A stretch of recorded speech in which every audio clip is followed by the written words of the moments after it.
আমাকে এখান থেকে নিয়ে যাবে প্লিজ? আমি বললাম কি হয়েছে দিশা, আমাকে বলো প্লিজ। দিশা বলল আমি এখন হাসপাতালে। আমি বললাম হোয়াট, হাসপাতালে কেন?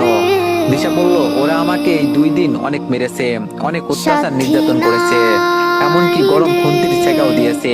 আমি আর এগুলো সহ্য করতে পারছি না। এখন মনে হচ্ছে আমার জন্য মৃত্যু সহজ। কতটা কষ্টে থাকলে একটা মেয়ে মৃত্যু কামনা করতে পারে তা ধারণা করতে পারলাম না। দিশারা তো কষ্টের কথা শুনে আমার চোখ দিয়ে পানি পড়ে যাচ্ছে, আর ওর ফ্যামিলির উপর অনেক রাগ হচ্ছে। কিন্তু কোন রকম রাগ কন্ট্রোল করে দিশাকে বললাম তোমার সাথে ওরা কেন এমন করছে? দিশা বলল কারণ ওদের পছন্দের পাত্রকে বিয়ে করতে আমি রাজি না, তাই। আমি বললাম মানে?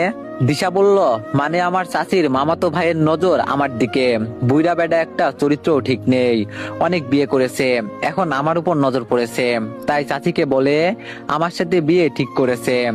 চাচিকে বলেছে বিয়ে করলে অনেক টাকা দিবে। চাচি তো অনেক লোভী মহিলা, তাই রাজি হয়ে গেছে। আর আমি তো তার কাছে বোঝা, তাই বোঝাও ঘাট থেকে নামলো, আবার কিছু টাকাও পেলো।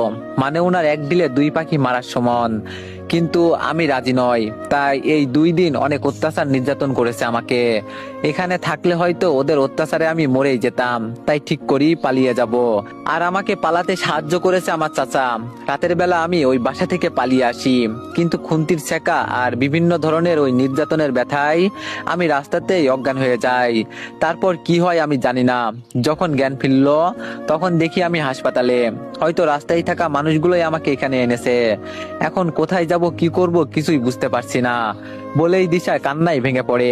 দিশার কথাগুলো মনে হলো আমার শরীরে কাটার মতো বিচ্ছে।